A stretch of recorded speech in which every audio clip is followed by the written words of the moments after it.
সম্মানিত উপস্থিতি মুসলিমেরা, আমরা আজকের জমাটি খুবই একটি সেন্সিটিভ বিষয় নিয়ে আলোচনা করতে যাচ্ছি।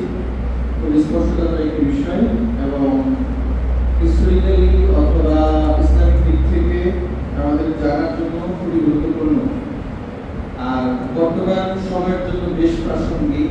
এতটাই প্রাসঙ্গিক যে চেয়ে বেশি প্রসঙ্গপূর্ণ আলোচনা বা সাবজেক্ট হতেই পারে না। আর যদি আপনারা বর্তমান সময়ের সাথে পরিচিত হয়ে থাকেন তাহলে এতক্ষণ আমার ফুটবল সাবজেক্ট আপনাদের বুঝে দেওয়ার কথা, আর সেটি হলো গাজওয়াতুল হিন্দ, অর্থাৎ ভারতবর্ষের যুদ্ধ।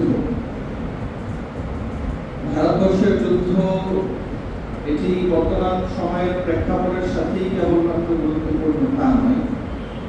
আমরা অবশ্যই মসজিদে রাজনৈতিক অথবা আন্তর্জাতিক কোনো ইস্যু নিয়ে আলোচনা করার জন্য দাঁড়াই না, এই জিনিসটা আমরা আপনাদেরকে ইতিপূর্বে পরিষ্কার করেছি। সুতরাং ভারতের যুদ্ধ অথবা ভারতের সাথে পাকিস্তানের বর্তমান দ্বন্দ্ব নিয়ে আলোচনা করাটা হয়তো বা রাজনৈতিক অথবা আন্তর্জাতিক ম্যাটার, তবে আমরা এই বিষয় নিয়ে আলোচনা করতে যাচ্ছি এজন্য যে এটি কেবলমাত্র বৈশ্বিক সমস্যা নয়, বরং এটি ধর্মের সাথে সম্পৃক্ত, বিশেষ করে আমাদের ইসলাম ধর্ম। আর এই জিনিসটি আমাদের কাছে আরো পরিষ্কার হয়ে যায় যখন ভারত নেশন স্টেট হিসেবে যুদ্ধ না করে সে রিলিজিয়াস পার্সপেক্টিভ থেকে যুদ্ধ করে। আমার এই কথাটির অর্থ হলো এই যে বর্তমান সময়ে বৈশ্বিক যে যুদ্ধ হয় সেই যুদ্ধের স্থায়িত্ব হলো জাতিসত্তার উপরে। প্রথম বিশ্বযুদ্ধ জাতিসত্তার উপরে হয়েছে, দ্বিতীয় বিশ্বযুদ্ধ জাতিসত্তার উপরে হয়েছে, সোজা কথা যেটাকে বলা হয় ন্যাশনাল স্টেট। আমরা ধর্ম পরিচয় দেওয়ার চাইতে বর্তমানে জাতিসত্তাকে বেশি পরিচয় দিয়ে থাকি, যেমন নিজেদেরকে বাঙালি বলে পরিচয় দেওয়া। তাহলে একটা হলো বাঙালি বলে পরিচয় দেওয়া, আর একটা হলো মুসলিম বলে পরিচয় দেওয়া, দুইটার মধ্যে পার্থক্য আছে। যখন আপনি নিজেকে বাঙালি হিসেবে উপস্থাপন করছেন তখন আপনি জাতিসত্তাকে প্রাধান্য দিচ্ছেন, যেটা সমগ্র বিশ্ব বর্তমানে এই জাতিসত্তার উপরে দাঁড়িয়ে আছে। আর যখন আপনি নিজেকে মুসলিম বলে পরিচয় দিচ্ছেন তখন এটা আপনার ধর্মীয় পরিচয়, যেটা বর্তমানে বিশ্বব্যাপী থেকে হয়ে গেছে। আর সেই হিসাবে ইসরায়েলের সাথে ফিলিস্তিনের যুদ্ধ ধর্মীয়, কিন্তু এর বাইরে বিশ্বের যত যুদ্ধ হচ্ছে বা হয়েছে সবগুলো জাতিসত্তার উপরে। যেমন আমরা প্রথম বিশ্বযুদ্ধের কথা বলেছি জাতিসত্তার উপরে, দ্বিতীয় বিশ্বযুদ্ধ হয়েছে জাতিসত্তার উপরে, এমনকি এই যে লম্বা সময় টানা 3 বছর যাবৎ ইউক্রেন এবং রাশিয়ার যে যুদ্ধ হচ্ছে এটাও জাতিসত্তার উপরে, ধর্মীয় বিবেচনায় নয়। কিন্তু আরেকটা যুদ্ধ বর্তমানে শুরু করার চেষ্টা করছে আরেকটি ইসরায়েল, সেটি আমরা জানি ভারত ছাড়া কেউ নয়। যদিও তারা জাতিসত্তাকে এখানে প্রাধান্য দিয়ে থাকে, কিন্তু তারপর আসল বিষয়টা, আসল যুদ্ধটা জাতিসত্তা নয়, বরং এটা মূলত ধর্মীয় বিষয়।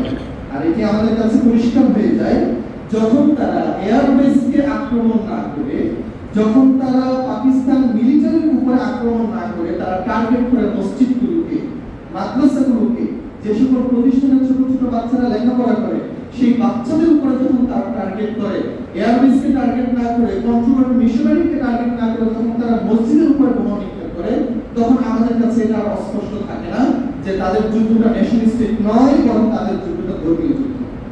আর সেজন্য যখনই আমরা এই আভ্যন্তরীণ বিষয়ের দিকে তাকাই তখন আমাদের কাছে আরো পরিষ্কার হয়ে ওঠে যে এই ধর্মযুদ্ধের কথা বিশ্বনবী মুহাম্মদ রাসূলুল্লাহ সাল্লাল্লাহু আলাইহি ওয়াসাল্লাম আমাদেরকে 1450 বছর পূর্বে জানিয়ে গিয়েছিলেন। সম্ভবত সেই ধর্মযুদ্ধের দিকেই আমরা আগাচ্ছি। আর এই সকল প্রাসঙ্গিক বিষয়ের দিকে তাকালে মনে হয় আজকের গাজওয়াতুল হিন্দ নিয়ে আলোচনা করা আমাদের জন্য প্রাসঙ্গিক। আশা করি আপনারা এই বিষয়ে বুঝতে পেরেছেন। এখন প্রশ্ন হলো গাজওয়াতুল হিন্দের সাথে আমাদের ধর্মের সম্পর্কটা কি, আর গাজওয়াতুল হিন্দ নিয়ে যে সকল আলোচনা আমরা শুনি তার সত্যতা কতটুকু, আসলে কি সহিহ হাদিস দ্বারা গাজওয়াতুল হিন্দ প্রমাণিত হয় নাকি হয় না, অথবা গাজওয়াতুল হিন্দ যদি সহিহ হাদিসে থেকেই থাকে তাহলে কি এটা হয়ে গেছে নাকি এখনো বাকি আছে, আর যদি বাকি থেকে থাকে তাহলে আমাদের করণীয় কি, এই সামগ্রিক বিষয় নিয়ে আমরা সংক্ষিপ্ত সময়ের মধ্যে আমাদের দুর্গার সম্পূর্ণ আলোচনা উপস্থাপন করার চেষ্টা করি ইনশাআল্লাহ। গাজওয়াতুল হিন্দ সম্পর্কে রাসূল সাল্লাল্লাহু আলাইহি ওয়াসাল্লামের বরাতে কয়েকটি হাদিস পাওয়া যায়, এবং আমরা প্রথমে বলে নিই এই গাজওয়াতুল হিন্দ সম্পর্কে যতগুলো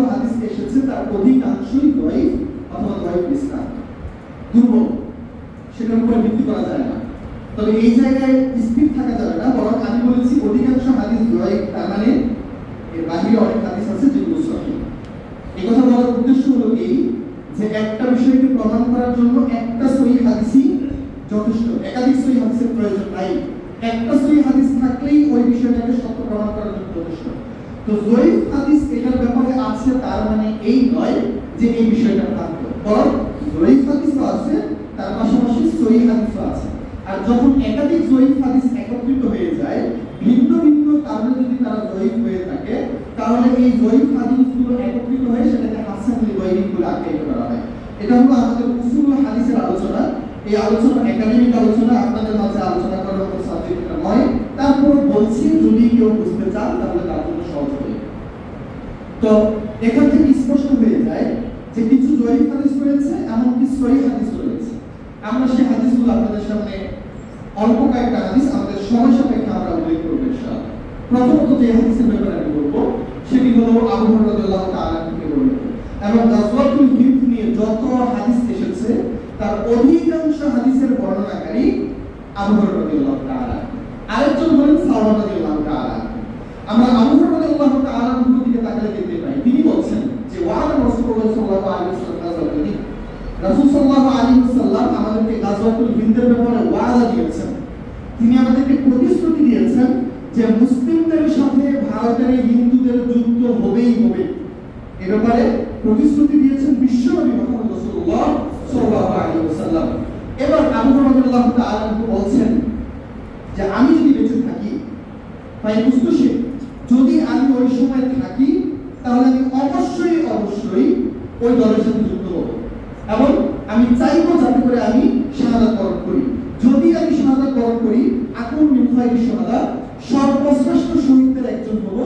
আর যদি আমি গাজী হিসেবে ফিরে আসি, আমি যদি বিজয় লাভ করি এবং মৃত্যুবরণ না করি, বিজয়ী দেশে যদি আমি ফিরে আসি শহীদ না হয়ে, তাহলে আকুল মুহাররান, তাহলে আমি নিজেকে মুক্ত করে নিলাম জাহান্নামের আগুন থেকে। তার মানে তুমি নিশ্চিত জান্নাত পেয়ে যাচ্ছ। তো এখানে তিনি তার নিজের পক্ষ থেকে এই কথাটা বলছেন। কিন্তু মারফু হাদিসের আরেকটি বৈশিষ্ট্য হলো, যদি কোন সাহাবী এমন কোন কথা বলেন যেটা ইজতিহাদ থেকে আসে না, ইজতিহাদ বিহীন কোরআন সুন্নাহ অথবা আখিরাত অথবা গায়েব অথবা সাওয়াব অথবা এর বিপরীত পাপের সাথে সম্পৃক্ত কোন কথা যদি কোন সাহাবী বলেন এবং তিনি সেটা রাসূল সাল্লাল্লাহু আলাইহি ওয়াসাল্লামের থেকে সম্পৃক্ত নাও করেন, তারপরও ওইটাকে ধরে নেওয়া হবে যে তিনি এটা রাসূল সাল্লাল্লাহু আলাইহি ওয়াসাল্লামের কাছ থেকেই শুনেছেন। আরো ক্লিয়ারলি আমি বলি তাহলে আপনাদের বুঝতে সহজ হবে। আবু হুরায়রা রাদিয়াল্লাহু তাআলা বলছেন যে যদি আমি গাজওয়াতুল হিন্দে গিয়ে শহীদ হই তাহলে আমি শ্রেষ্ঠ শহীদ হব। আর যদি আমি গাজওয়াতুল হিন্দে গিয়ে যুদ্ধ করে আমি বিজয়ী দেশে ফিরে আসি, তাহলে আল্লাহ তাআলা আমাকে চিরতরে জাহান্নাম থেকে মুক্তি দিয়ে দিবেন। এই ধরনের কথা যেহেতু তিনি বলছেন, তার মানে এই ধরনের কথা কি তিনি তার নিজ থেকে বলতে পারেন একজন সাহাবী হিসেবে? না, তার মানে নিঃসন্দেহে তিনি একটা বিশ্বনবী থেকেই শুনেছেন। তার মানে এখানে সন্দেহের কোনো অবকাশই থাকে না যে এটা সরাসরি রাসূল সাল্লাল্লাহু আলাইহি ওয়াসাল্লামের বক্তব্য, যে তিনি বলছেন যে গাজওয়াতুল হিন্দ, ভারতের সাথে তোমাদের যে যুদ্ধ হবে, এই যুদ্ধে যদি তুমি শহীদ হও, অর্থাৎ যুদ্ধে যাওয়াটা অনিবার্য, যুদ্ধে যাওয়াটা তোমার জন্য নিশ্চিত বাধ্যতামূলক, সেখানে গিয়ে যদি তুমি শহীদ হও, আল্লাহ তাআলা তোমাকে শ্রেষ্ঠ শহীদ হিসেবে আখ্যায়িত করবেন। আর যদি সেখান থেকে তুমি ফিরে আসো, তাহলে জান্নাত আল্লাহ তাআলা তোমার জন্য অবধারিত করবেন। সুবহানাল্লাহ বলবেন না? আল্লাহ সাল্লাল্লাহু আলাইহি ওয়াসাল্লামের এই হাদিস থেকে আমরা এই জিনিসটি স্পষ্ট বুঝতে পারি যে গাজওয়াতুল হিন্দ অবশ্যই হবে। এর পাশাপাশি আরো একাধিক বর্ণনা একই বলাতে রয়েছে। তার পাশাপাশি সাহাবা রাদিয়াল্লাহু তাআলা বলছেন যে রাসূল সাল্লাল্লাহু আলাইহি ওয়াসাল্লামকে আমি বলতে শুনেছি, তিনি বলছেন যে আসবাতান, দুইটা গ্রুপ রয়েছে, আহরাজাহুল্লাহু মিনান নার, যে দুইটা দলকে, যে দুইটা অভিযানকারী সংগঠনকে আহরাজাহুল্লাহু মিনান নার, আল্লাহ তাআলা জাহান্নামের আযাব থেকে রক্ষা করবেন। আর সেই দুইটা দল কি? ইশারাতুন তাফসুল হিন্দ, যেই একটা দল ভারতবর্ষের হিন্দুদের বিরুদ্ধে যুদ্ধ করবে, আর আরেকটা দল হলো তানজু মা ঈসা ইবনে মারইয়াম রাদিয়াল্লাহু আলাইহি ওয়াসাল্লাম, অর্থাৎ ঈসা ইবনে মারইয়াম আলাইহিস সালাম, ঈসা আলাইহিস সালাম যখন দুনিয়ার বুকে আসবেন, কিয়ামতের পূর্ব মুহূর্তে যখন তিনি দুনিয়াতে আগমন করবেন, ওই টাইমে তার সাথে সম্পৃক্ত হয়ে যে দলটা যুদ্ধ করবে, ওই দলটাকে আল্লাহ সুবহানাহু ওয়া তাআলা শ্রেষ্ঠ দল হিসেবে আখ্যায়িত করেছেন। আরেকটা দলকে আল্লাহ তাআলা শ্রেষ্ঠ বলে আখ্যায়িত করেছেন, সেটা হলো যারা গাজওয়াতুল হিন্দে অংশগ্রহণ করবে, যারা মুসলিমদের সাথে গাজওয়াতুল হিন্দে ভারতবর্ষের সাথে যুদ্ধ করবে। তার মানে এই দুইটা হাদিস থেকে আমাদের কাছে স্পষ্ট হয়ে যায় যে যে কোনো সময় অথবা যে কোনো মুহূর্তে, আজকে হোক অথবা কালকে অথবা কত হয়ে গেছে, what ever the situation is, আমাদের জন্য গাজওয়াতুল হিন্দের সাথে অর্থাৎ ভারতবর্ষের সাথে মুসলিমদের যুদ্ধটা অনিবার্য। এখন প্রশ্ন হলো যে যুদ্ধটা যেহেতু অনিবার্য, যুদ্ধ কি হয়ে গেছে, নাকি এখন যেই যুদ্ধের কারণ আমরা দেখতে পাচ্ছি এইটাই সেই যুদ্ধ, নাকি ভবিষ্যতে আমাদের জন্য এই যুদ্ধ অপেক্ষা করছে? এখন এটা হতে পারে দ্বিতীয় প্রশ্ন। কেউ তো বলছেন যে এই যুদ্ধটা হয়ে গেছে, ঠিক যেরকম ভাবে আরো কিছু যুদ্ধ সংঘটিত হয়ে গেছে। রাসূল সাল্লাল্লাহু আলাইহি ওয়াসাল্লাম কেবলমাত্র অল্প কয়েকটা যুদ্ধের ব্যাপারে আমাদেরকে সতর্ক করেছেন তা নয়, বরং ইতিপূর্বে তিনি একাধিক যুদ্ধের ব্যাপারে আমাদেরকে জানিয়ে গেছেন। প্রথম বিশ্বযুদ্ধ রাসূল সাল্লাল্লাহু আলাইহি ওয়াসাল্লামের বাণী থেকে সরাসরি পাওয়া যায়। আমরা ইতিপূর্বে আপনাদেরকে বলেছিলাম যে প্রথম বিশ্বযুদ্ধে কিভাবে সৌদি আরব তৈরি হলো, কিভাবে ইয়েমেন, ওমান, বাগদাদ এবং কাশ্মীর তুরস্ক এবং সিরিয়া এই সকল রাষ্ট্রগুলো কিভাবে তৈরি হলো, কিভাবে ফিলিস্তিন মুসলিমদের হাত থেকে প্রথম বিশ্বযুদ্ধে হাতছাড়া হয়ে গেল, এইটা আমরা একটা আলোচনায় নিয়ে আসতে চেয়েছিলাম, কিন্তু আলোচনাটা একটু গভীরভাবে অধিকাংশ বুঝতে পারবেন না বলে আমি আলোচনাটা নিয়ে আসতে চাচ্ছি না। কিন্তু এই আলোচনা যদি আপনারা শোনেন তাহলে দেখতে পারবেন যে রাসূল সাল্লাল্লাহু আলাইহি ওয়াসাল্লাম প্রথম বিশ্বযুদ্ধের ব্যাপারে আমাদেরকে তৎকালীন সময় সতর্ক করে দিয়েছেন। আব্দুল বিন বাজ রাহিমাহুল্লাহর একাধিক বই রয়েছে এটার উপরে, তিনি এটাকে সরাসরি প্রমাণ করে দেখিয়েছেন। তো এইটা হলো একটা। আরেকটা যুদ্ধের ব্যাপারে রাসূল সাল্লাল্লাহু আলাইহি ওয়াসাল্লাম আমাদেরকে জানিয়েছিলেন এবং এটা বাস্তবায়িত হয়ে গেছে, সেটা হলো কনস্টান্টিনোপল বিজয়। আজকে বর্তমান যে ইস্তাম্বুল, তুরস্কের যে ইস্তাম্বুল, এই ইস্তাম্বুল ঐতিহাসিক একটা ক্ষেত্র। এই ইস্তাম্বুল প্রথমত খ্রিস্টানদের অধিকারে ছিল, খ্রিস্টান না বরং প্রথমত মূর্তি পূজকদের অধিকারে ছিল। যখন ওই অঞ্চলের কনস্টান্টিন, রাজা কনস্টান্টিন যখন তিনি ইসলাম গ্রহণ করেন, তার নামে তিনি এটাকে কনস্টান্টিনোপল আখ্যায়িত করেন এবং সেখান থেকে প্রায় কয়েকশো বছর যাবত খ্রিস্টানদের অধিকারে এই কনস্টান্টিনোপল ছিল। তারপরে ইসলাম আসলো 1413 সালের 29শে মার্চ মুসলিমদের হাতে এই কনস্টান্টিনোপল বিজয় লাভ করে। রাসূল সাল্লাল্লাহু আলাইহি ওয়াসাল্লামের ওয়াফাতের অর্থাৎ হিজরতের প্রায় 800 বছর পূর্বে, পরে রাসূল সাল্লাল্লাহু আলাইহি ওয়াসাল্লামের মৃত্যুর 800 বছর পরে গিয়ে এই কনস্টান্টিনোপল মুসলিমরা বিজয় লাভ করে। কিন্তু আকর্ষণীয় বিষয় হলো এই যে এই কনস্টান্টিনোপল বিজয় করার ব্যাপারে রাসূল সাল্লাল্লাহু আলাইহি ওয়াসাল্লাম তার জীবদ্দশায় আমাদেরকে জানিয়ে গেছেন এবং তিনি এটাও বলেছেন যে লাতুফতাহান্নাল কুসতুনতুনিয়া, কনস্টান্টিনোপলকে আরবিতে কুসতুনতুনিয়া বলা হয়। বর্তমান যে ইস্তাম্বুল, এটার আগের নাম হলো কনস্টান্টিনোপল, এই কনস্টান্টিনোপলকে আরবিতে কুসতুনতুনিয়া বলা হয়। রাসূল সাল্লাল্লাহু আলাইহি ওয়াসাল্লাম বলেছেন যে লাতুফতাহান্নাল কুসতুনতুনিয়া, তোমরা যে কুসতুনতুনিয়া দেখতে পাচ্ছ, যে কনস্টান্টিনোপল দেখতে পাচ্ছ, এই কনস্টান্টিনোপল শীঘ্রই মুসলিমদের মাধ্যমে বিজয় লাভ করবে। ওয়ালা নিয়ামাল আমিরু আমিরুহা ওয়ালা নিয়ামাল জাইশু জাইশুহা, আর কতই না শ্রেষ্ঠ হবে ওই বাদশা, ওই আমির, ওই সেনাপতি যিনি এটাকে বিজয় গ্রহণ করবেন, আর কত শ্রেষ্ঠই না হবে ওই সৈন্যদল যারা এটাকে বিজয় লাভ করবে। রাসূল সাল্লাল্লাহু আলাইহি ওয়াসাল্লাম এই কথা তৎকালীন সময় বলে গিয়েছিলেন এবং তৎকালীন সময়ে এই হাদিসটা মেনে নেওয়া প্রায় অসম্ভব ছিল। কেন? আজকে বর্তমান সময়ে যদি আমরা বলি যে বাংলাদেশ এক সময় সমগ্র আমেরিকাকে শাসন করবে, আমেরিকা মুসলিমদের মাধ্যমে, বাঙালিদের মাধ্যমে বিজয় লাভ করবে, বাঙালিরা এক সময় সারা পৃথিবী শাসন করবে, এটা অনেকটা উইয়ার্ড মনে হয়, অলৌকিক এবং অবাস্তব, এটা হতেই পারে না। তো ঠিক ওই টাইমটাতে একই সিচুয়েশন ছিল যখন রাসূল সাল্লাল্লাহু আলাইহি ওয়াসাল্লাম এই কনস্টান্টিনোপলের ব্যাপারে ভবিষ্যৎবাণী করছিলেন।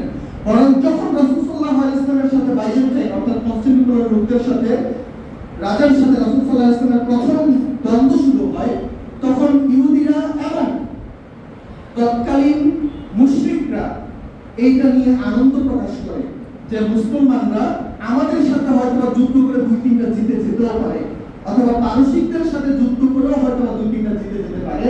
কিন্তু যেহেতু বাইজেন্টাইনদের সাথে অর্থাৎ কনস্টান্টিনের সাথে মুসলমানদের যুদ্ধ লেগে গেছে, সুতরাং এই মুহূর্তে নিশ্চিত যে মুসলমানদের ধ্বংস অনিবার্য। মানে তারা এতটা নিশ্চিত ছিল এবং বাইজেন্টাইনরা, কনস্টান্টিনরা এতটা শক্তিশালী ছিল, সারা বিশ্বের মধ্যে একক শক্তি হিসেবে তারা ছিল। তো ওই ক্ষেত্রে রাসূল সাল্লাল্লাহু আলাইহি ওয়াসাল্লাম তাদেরকে জানিয়ে গেছেন যে তোমাদের যেই দলটা এটা বিজয় করবে তারা শ্রেষ্ঠ একটা দল হবে। এবং এই হাদিস জানার পরে এমনটা নয় যে আমরা যাচ্ছি, বরং প্রত্যেকটা খলিফা প্রত্যেকটা আমির এই হাদিসের ব্যাপারে জানতেন। সকলেই জানতেন যে রাসূল সাল্লাল্লাহু আলাইহি ওয়াসাল্লাম যেহেতু বলে গেছেন যে বর্তমান এই ইসলাম থেকে একসময় বিজয় লাভ করবে মুসলিমদের মাধ্যমে, তার মানে হবে। আর যেহেতু বিশ্বনবী বলছেন যে এটা যারা বিজয় লাভ করবে তারা হবে শ্রেষ্ঠ দল, রাসূল সাল্লাল্লাহু আলাইহি ওয়াসাল্লামের এই শ্রেষ্ঠ আখ্যা নিজেরা পাওয়ার জন্য প্রত্যেকটা আমির, প্রত্যেকটা খলিফা, প্রত্যেকটা সুলতান চেষ্টা করেছেন যাতে করে এই খেতাবটা তিনি অর্জন করতে পারেন। একদম শুরু থেকে রাসূল সাল্লাল্লাহু আলাইহি ওয়াসাল্লামের ওফাতের পরে সর্বপ্রথম খলিফা কে এসেছিলেন? আবু বকর রাদিয়াল্লাহু তাআলা আনহু। আবু বকর রাদিয়াল্লাহু তাআলা আনহু সর্বপ্রথম ব্যক্তি যিনি কনস্টিটিউশনে তিনি অভিযান পাঠিয়েছেন যাতে করে মুসলিমরা এটা বিজয় লাভ করতে পারে, কারণ তিনি চাচ্ছিলেন যে এই খেতাবটা যেন, এই খ্যাতিটা যেন আল্লাহ তাআলা তার আমলে দেন, কিন্তু আল্লাহ সুবহানাহু ওয়া তাআলা অন্য কারো জন্য এটা রেখেছিলেন। ওমর রাদিয়াল্লাহু তাআলা চেষ্টা করেছেন প্রত্যেকটা খলিফা, একদম আমাদের প্রথম খোলাফায়ে রাশিদা থেকে শুরু করে উমাইয়া খলিফা, আব্বাসীয় খলিফা পর্যন্ত সকলেই চেষ্টা করেছিলেন যে রাসূল সাল্লাল্লাহু আলাইহি ওয়াসাল্লামের এই ভবিষ্যৎবাণী যেন তার মাধ্যমে সংগঠিত হয়, যাতে করে এই খিতাবটা তিনি অর্জন করতে পারেন যে যেই ভবিষ্যৎবাণী বিশ্বনবী করে গেছেন যে কনস্টান্টিনোপল বিজয় লাভ করবে, ওই বিজয়টা আমার মাধ্যমে অর্জিত হয়েছে। সকলেই এই আকাঙ্ক্ষা করেছিলেন, কিন্তু সর্বশেষ 800 বছর পরে গিয়ে একজনের মাধ্যমে সে কনস্টান্টিনোপল বিজয় লাভ করে। আর তিনি হলেন কেউ জানেন না, মুহাম্মদ আল ফাতিহ। কে বলেছেন? মাশাআল্লাহ, ভাইকে অসংখ্য ধন্যবাদ জানাচ্ছি। চতুর্থ মুহাম্মদ, তার মূল নাম হলো মুহাম্মদ, কিন্তু ফাতিহ শব্দের অর্থ হলো বিজয়ী।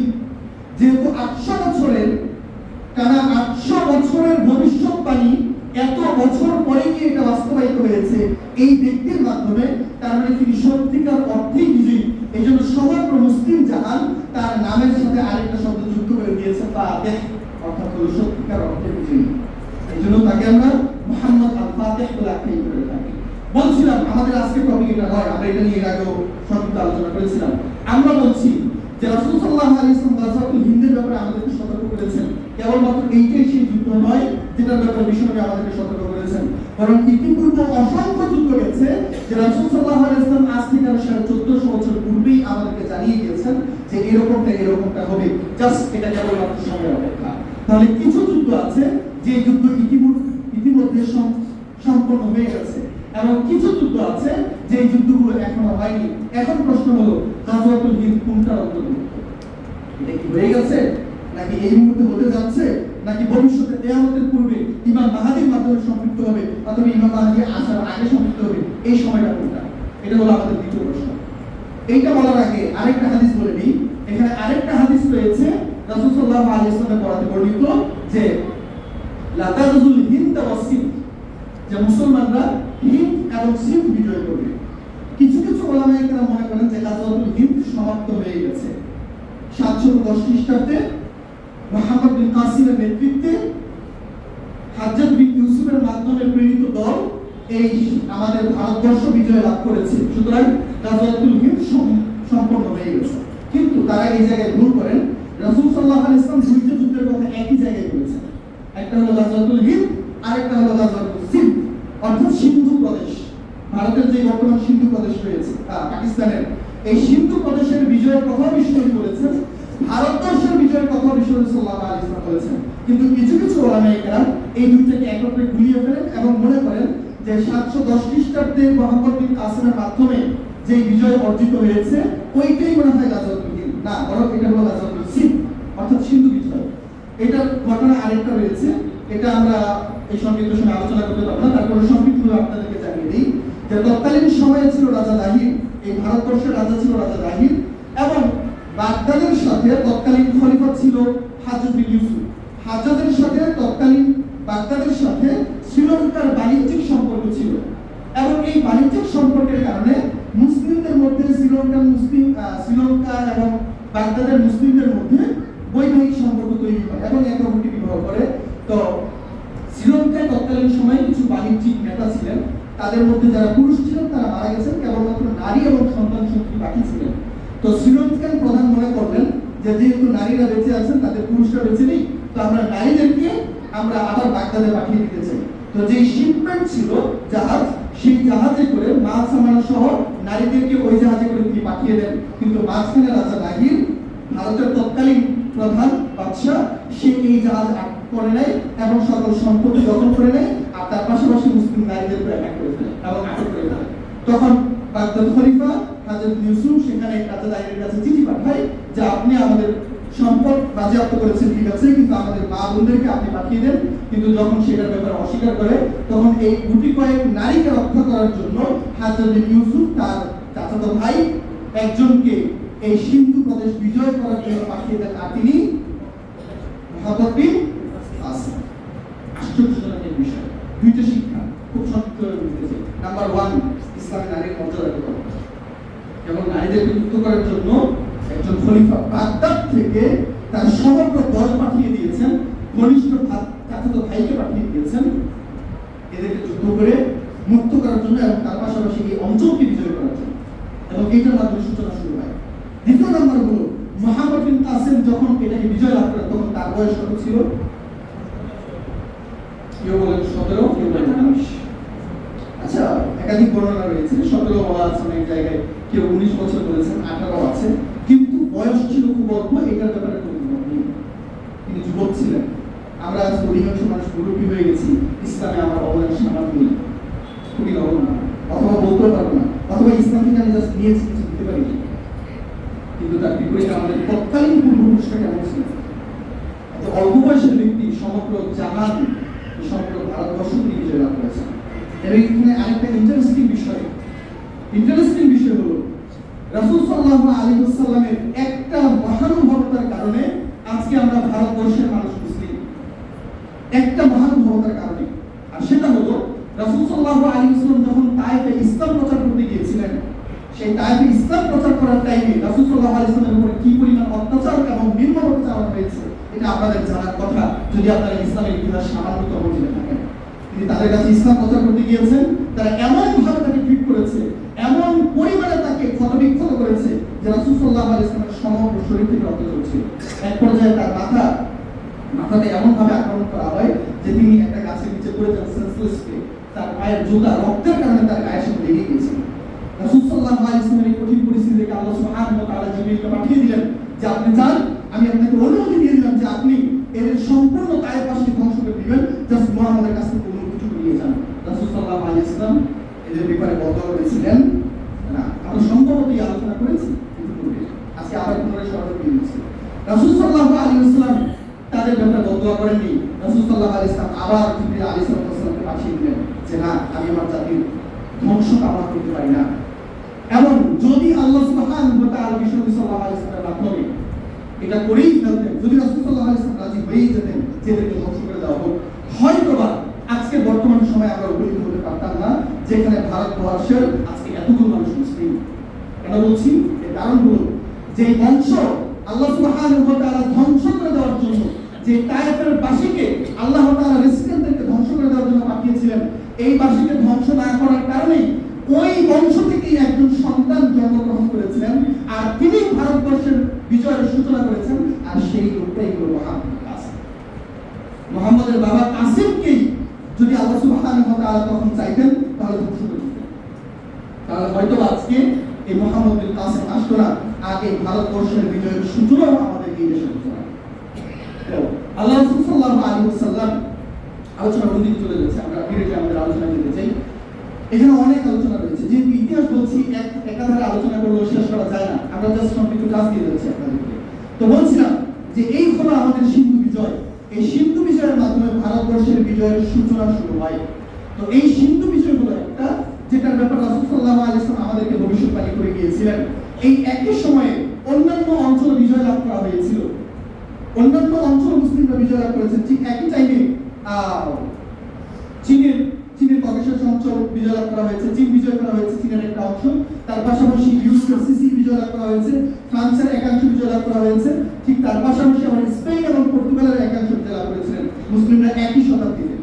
আমরা বলছিলাম যে এইটা হলো একটা বিজয় যে মুসলিমরা সিন্ধু বিজয় লাভ করেছিলেন।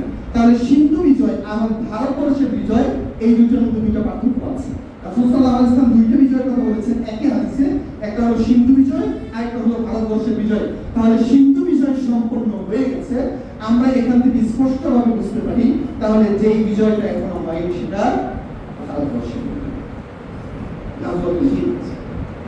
এখন প্রশ্ন হলো, যেহেতু এটা এখনো সম্পন্ন হয়নি, তাহলে এটা কি এই যুদ্ধই ঘটতে যাচ্ছে নাকি কিয়ামতের পূর্ব মুহূর্তে একটা যুদ্ধ হবে? এই ক্ষেত্রে আমাদের কিছু কিছু ওলামায়ে কেরাম, আমি বলবো যে তারা তাদের ব্যক্তিগত ধারণা থেকে কিছুটাকে ভুল করে থাকে। আমাদের মাঝে কিছু কিছু মানুষ সাধারণত নিজে বিমুক্ত থেকে অন্যদের উপরে দোষ চাপিয়ে দেওয়ার ক্ষেত্রে বেশি আগ্রহ প্রকাশ করে। কিরকম? আজকে আমাদের যে অবস্থা, আমরা সারা বিশ্বের বুকে লাঞ্ছিত হচ্ছি, অপমানিত হচ্ছি, এর দায় আমাদের নয়, এর দায় হলো আমাদের পূর্বপুরুষদের। তারা যেহেতু ইসলাম সঠিকভাবে পালন করে নাই, তারা যেহেতু ঠিকভাবে ইসলামকে গ্রহণ করে নাই, ঠিকভাবে ইসলামকে প্যাট্রোনাইজ করে নাই, এই কারণে আজকে আমাদের এই দশা। সুতরাং এই দশার সাথে, বর্তমান এই সিচুয়েশনের সাথে আমাদের কোনো দোষ নাই। দ্বিতীয়ত, এখন তাহলে কি করতে হবে?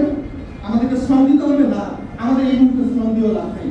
কারণ একবারে যে বিজয় আসবে সেটা হলো ইমাম মাহাদির বিজয়। তো ইমাম মাহাদি যতদিন পর্যন্ত দুনিয়াতে আগমন না করছেন, ততদিন পর্যন্ত আমাদের অবস্থা এরকমই থাকবে, আমরা এখান থেকে বের হতে পারবো না। সুতরাং আমাদের আকাশ কুসুম কল্পনা করে লাভ নেই। তার মানে বর্তমানে এক শ্রেণীর মুসলিম এমন হয়ে গেছে যে তার উপরে কোনো দায় নেই, তার উপরে কোনো দোষ নেই, তার উপরে কোনো দায়িত্ব এবং কর্তব্য নেই। সে যার দুনিয়াতে এসেছে, অবস্থা অবলম্বন করছে, খাচ্ছে যাচ্ছে, এক পর্যায়ে মৃত্যুবরণ করবে এবং দুনিয়া থেকে চলে যাবে। এটা হলো সবচেয়ে নিচু মানসিকতার বিষয়।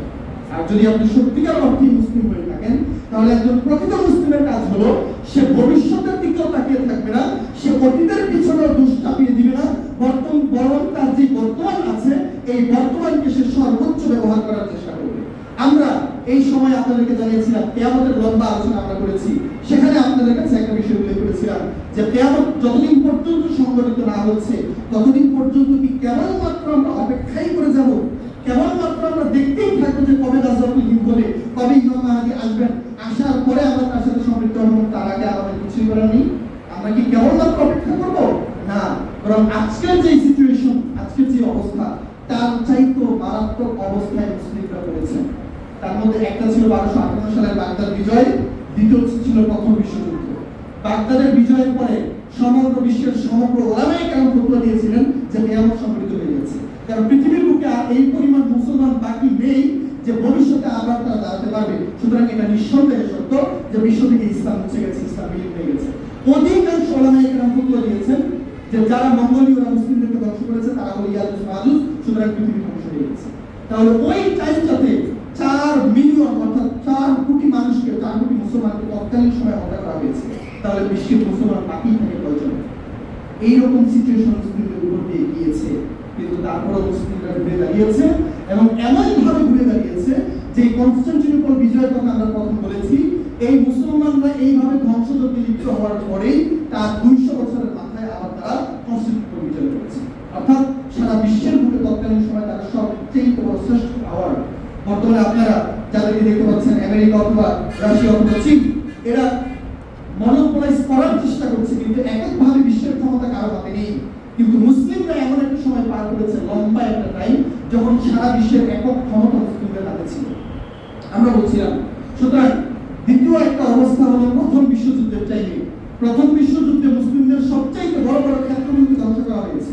বাগদাদ তৎকালীন রাজধানী, দামেস্ক তৎকালীন রাজধানী, এমনকি সর্বশেষ যে ইস্তাম্বুল আমরা বর্তমানে যেটাকে বলছি কনস্টান্টিনোপল, এটা মুসলিমদের সাম্রাজ্য ছিল, মুসলিমদের রাজধানী ছিল প্রায় 400 বছর যাবত, এইটাকেও ধ্বংস করা হয়েছে। সবগুলোকে ধ্বংস করে সারা বিশ্বকে কলোনাইজ করে, আমরাও 200 বছর ব্রিটিশদের কলোনাইজ হিসেবে ছিলাম, তাদের অধীনে আমরা উপনিবেশ হিসেবে ছিলাম। তাহলে এত বড় ধ্বংসযজ্ঞ প্রথম বিশ্বযুদ্ধের চাইতে আর কখনোই হতে পারে নাই। তারপরে গত 100 বছরে আবার মুসলিমরা ঘুরে দাঁড়াচ্ছে। সুতরাং সিচুয়েশন যত কঠিনই হোক না কেন, আমাদের কাছে দায়িত্ব থাকে, যদি আমরা চেষ্টা করি তাহলে আমরা আবার ঘুরে দাঁড়াতে পারি। সেই সুযোগ আল্লাহ তাআলা করে দিয়েছেন। এই জন্য আমরা গত সপ্তাহে আলোচনা করার একমাত্র উদ্দেশ্য ছিল এটা, যে সারা বিশ্ব যত চেষ্টাই করুক না কেন, সারা বিশ্ব থেকে তারা ইসলামকে ফুটিয়ে উড়িয়ে দিবে, ইসলামের আলোকে তারা সামান্য বাতাস দিয়ে নিভিয়ে দিবে, কিন্তু ইসলাম কোনো আলো নয়, ইসলাম কোনো মোমবাতির আলো নয় যেটাকে নিভিয়ে দেওয়া যাবে, বরং ইসলাম হলো একটা চারাবিজ যেটাকে আপনি দমিয়ে দেওয়ার জন্য নিচে নিক্ষেপ করবেন, মাটিতে পুঁতে দিবেন, কিন্তু সে পরবর্তীতে আরো বড় হয়ে দাঁড়াবে। এটা হলো ইসলাম। সম্মানিত মুসলিম কেরাম, আমরা জানি না বর্তমান সময়ে যে ভারত যুদ্ধ চলছে, এটা কি এই যুদ্ধের অন্তর্ভুক্ত, এটি কি গাজওয়াতুল হিন্দ নাকি এটা গাজওয়াতুল হিন্দ না, এই ব্যাপারে আমাদের কাছে কোনো আইডিয়া নেই, কিন্তু আমরা এখান থেকে আশঙ্কা অবশ্যই করতে পারি। এটা আমাদের আশঙ্কার জায়গা। কেন? কারণ এই যুদ্ধটা কোনো রাজনৈতিক যুদ্ধ নয়, এই যুদ্ধটা হলো ধর্মযুদ্ধ। তারা যে জায়গায় যুদ্ধের ক্ষেত্রে যেমনটি ঠিক পাকিস্তানি সেনারা করছে, তারা টার্গেট করছে ইন্ডিয়ান আর্মিদেরকে। তারা গতকাল প্রায় 60 জন ইন্ডিয়ান আর্মিকে হত্যা করেছে, কিন্তু তারা হত্যা করছে মুসলিমদেরকে, তারা হত্যা করছে সিভিলিয়ানদেরকে, যারা সাধারণ সিভিলিয়ান, সাধারণ নাগরিক, এই নাগরিকদেরকে তারা হত্যা করছে, বাচ্চাদেরকে হত্যা করছে। এবং তার পাশাপাশি তারা প্রধানত টার্গেট করছে মসজিদগুলো। যতগুলো মসজিদ আছে সবগুলো মসজিদকে তারা এক এক করে টার্গেট করে তারপর সেগুলো ধ্বংস করছে।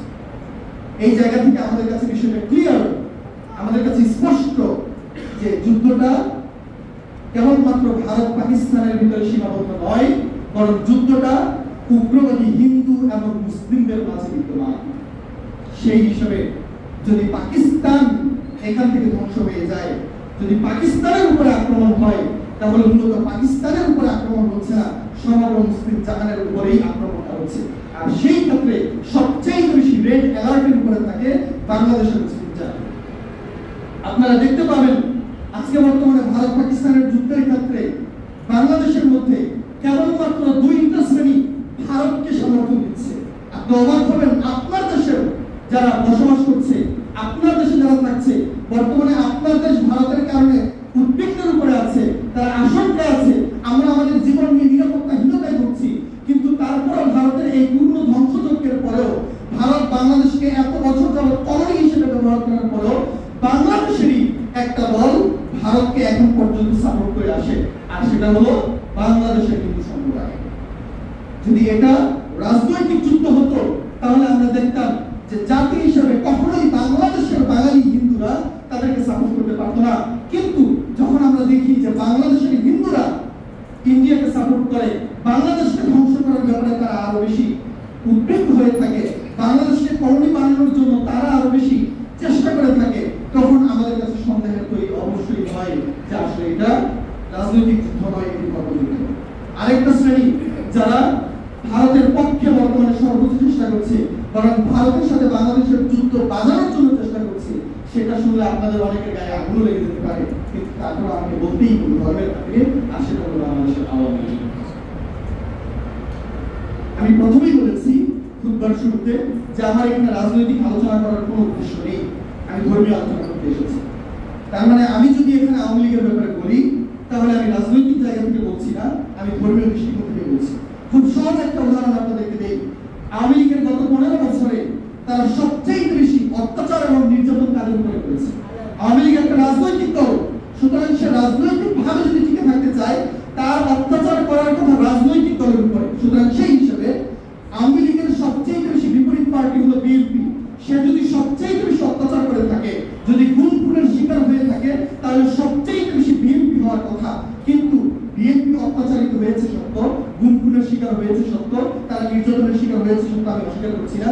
কিন্তু তাদের চাইতে বেশি গুম খুন নির্যাতন এবং অত্যাচারের শিকার যারা হয়েছেন, তারা কোনো রাজনৈতিক দল নয়, বরং তারা ধর্মীয় গোষ্ঠী এবং তারা হল বাংলাদেশের আলেম সমাজ। সেই জায়গা থেকে যখন আমরা দেখি একটা রাজনৈতিক দল অন্য রাজনৈতিক দলের উপরে অত্যাচার না করে নির্দিষ্ট একটা ধর্মীয় গোষ্ঠীকে দমন করার চেষ্টা করে, তখন আমাদের আর সন্দেহের অবকাশ থাকে না যে তারা মূলত পক্ষে তারা কোনো রাজনৈতিক এজেন্ডা বাস্তবায়ন করার চেষ্টা করছে না, বরং তারা দিল্লির দাদাদের এজেন্ডা বাস্তবায়ন করে। সম্মানিত মুসলিম একেরাম, সম্মানিত ইমানদার তাওহীদি জনতা, সেজন্য আমরা দেখতে পাই, আমি ইতিপূর্বে বিশ্বের ইতিহাস স্টাডি করেছি এবং আপনারা জানবেন যে স্পেন এবং পর্তুগাল, আমরা ইতিপূর্বে আপনাদেরকে জানিয়েছিলাম যে স্পেন এবং পর্তুগাল, গ্রানাডা, এগুলো মুসলিমদের অধিকার ছিল, মুসলিমরা এগুলোকে শাসন করেছে। পর্তুগাল তো আপনারা চিনবেন, পর্তুগাল তো চিনবেন যে ক্রিস্টিয়ানো রোনালদো চিনেন না আপনারা, বিশ্ববিখ্যাত খেলোয়াড়। এই ক্রিস্টিয়ানো রোনালদো কোন দেশের? পর্তুগালের। এই পর্তুগাল নামকরণ করা হয়েছে কিভাবে কেউ বলতে পারবেন? পর্তুগালে যখন মুসলিমরা সর্বপ্রথম যায়, তখন তারা সেখানে গিয়ে দেখেন যে সেখানে প্রচুর পরিমাণে কমলা লেবু চাষ করা হয়। কমলা লেবুকে আরবিতে কি বলা হয়? পর্তুগাল। আর এই পর্তুগাল নামে তারা এটাকে আখ্যায়িত করে যে বিলাদুল পর্তুগাল, মানে এমন একটা অঞ্চল, এমন একটা শহর যেটাতে প্রচুর পরিমাণে কমলা লেবু চাষ হয়। সেই জায়গা থেকে ওয়ার্ড করাপ্টেড হয়ে তারপরে এটা নামকরণ করা হয় পর্তুগাল। তো এই যে পর্তুগাল, স্পেনের নাম ছিল আন্দালুসিয়া। পর্তুগাল, স্পেন, গ্রেনাডা, এই সমগ্র অঞ্চল মিলে একটা অংশ ছিল, সেটা হলো ইসলাম কি বললাম আন্দালুসিয়া, এবং এই আন্দালুসিয়াতে মুসলিমদের শাসন ছিল কয়েকশো বছর যাবত। কিন্তু এই আন্দালুসিয়ার শাসন কিভাবে ধ্বংস হয়ে যায়, কিভাবে মুসলিমদের সেখান থেকে ধ্বংস হয়ে যায়, তার কারণ ছিল মুসলিমদের একাধিক সাম্রাজ্য সেখানে গড়ে ওঠে। আর যখন একাধিক সাম্রাজ্য গড়ে ওঠে, তখন এক মুসলিম সম্রাট আরেক মুসলিম সম্রাটকে ধ্বংস করার জন্য, তাকে কাবু করার জন্য খ্রিস্টানদের সাহায্য গ্রহণ করত। যখন আপনি একজন মুসলিম হিসেবে এগুলো করতে যাবেন, তখন আপনার শরীর রক্ত গরম হয়ে যাবে যে কিভাবে একজন মুসলিম আরেকজন মুসলিমকে দমন করার জন্য কাফেরদের সাহায্য গ্রহণ করতে পারে। এই আশঙ্কা আমি করছিলাম এবং এগুলো ভাবছিলাম, কিন্তু এটা আমার নিজের দেশের ক্ষেত্রে সত্য প্রমাণিত হবে এই কথা আমি কখনো চিন্তা করি নাই। আজকে বাংলাদেশে তারা কলোনি হিসেবে গড়ে তোলার জন্য, কেবলমাত্র আওয়ামী লীগ ক্ষমতায় থাকার জন্য তারা ভারতের শরণাপন্ন হয়েছে। বাংলাদেশের মুসলিমদেরকে দমন করার জন্য এই নামধারী মুসলিমগুলো ভারতের হিন্দুত্ববাদের সহযোগিতা গ্রহণ করেছে। সুতরাং আমি ইতিপূর্বেও বলেছি, আপনারা যে ইসরায়েল নিয়ে সারাদিন স্লোগান দিয়ে থাকেন, যে ইসরায়েলের ব্যাপারে আপনারা সারাদিন ইউটিউব, ফেসবুক এবং সোশ্যাল মিডিয়াতে পোস্টারিং করে থাকেন, আপনাকে বলে রাখতে হবে আপনার দেশের পাশেও আরেকটা ইসরায়েল বসবাস করছে। তার ব্যাপারে আপনাকে সতর্ক থাকতে হবে। সেজন্য সেই জায়গা থেকে আমাদেরকে এই দুইটা দলের ব্যাপারে সতর্ক থাকতে হবে। বাংলাদেশের হিন্দু গোষ্ঠী, যদিও তারা নিজেদেরকে বাঙালি বলে আখ্যায়িত করে, আর দ্বিতীয় আরেকটা হলো বাংলাদেশের আওয়ামী লীগ। যদিও তারা বাংলাদেশের আওয়ামী লীগ, কিন্তু তাদের ঘুরি বাংলাদেশে থাকলেও তাদের নামে এটা লিখতে সম্মানিত উপস্থিত মুসলিম।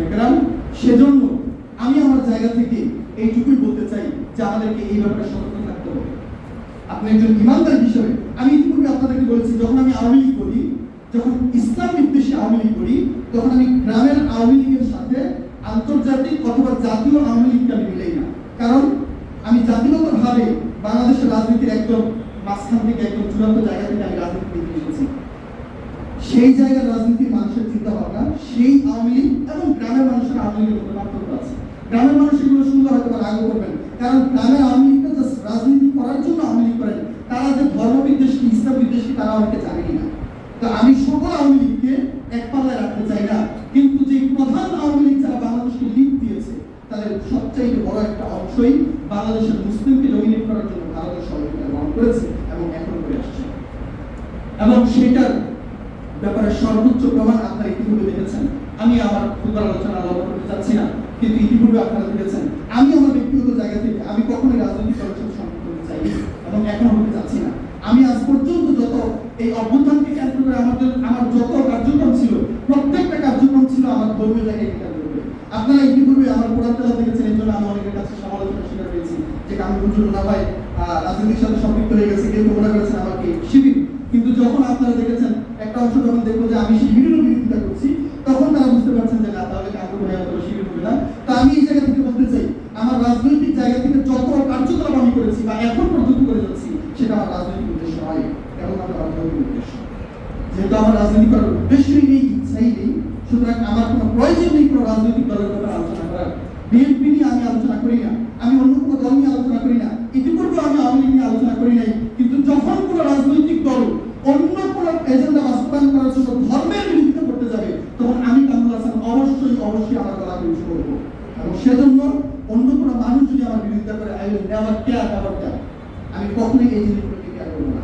সম্মানিত উপস্থিত মুসলিম, সর্বশেষ কথা হলো এই যে আমরা বর্তমান সিচুয়েশন যে অবস্থার উপরে রয়েছি, এই অবস্থার উপরে তাকালে আমাদেরকে মনে রাখতে হবে যে আমাদের জন্য বর্তমানে রাজনৈতিক জায়গা থেকে অথবা দেশীয় জায়গা থেকে আমাদের সতর্ক থাকা এবং নিরাপত্তা ব্যবস্থা জোরদার করা আমাদের জন্য অতীব জরুরি। সেই ক্ষেত্রে এই দেশের অভ্যন্তরীণ ডাক্তারগুলোকে আমাদেরকে প্রথমত কন্ট্রোল করতে হবে, দ্বিতীয়ত আমাদের বহির্বিশ্বের যে সকল ডাক্তারগুলো রয়েছে এবং যারা আমাদের ব্যাপারে কুৎসরচনা করতে চায়, যারা আমাদেরকে দমিয়ে দেওয়ার চেষ্টা করতে চায়, তাদেরকেও আমাদেরকে আন্তর্জাতিকভাবে অথবা জাতীয়ভাবে আমাদেরকে দমন করতে হবে। সকল দিক থেকে একজন মুসলিম হিসেবে, একজন ইমানদার হিসেবে আমার এই সকল বিষয়ে কনসার্ন থাকা জরুরি। আল্লাহ সুবহানাহু ওয়া তাআলা আমাদের সকলকে সেবা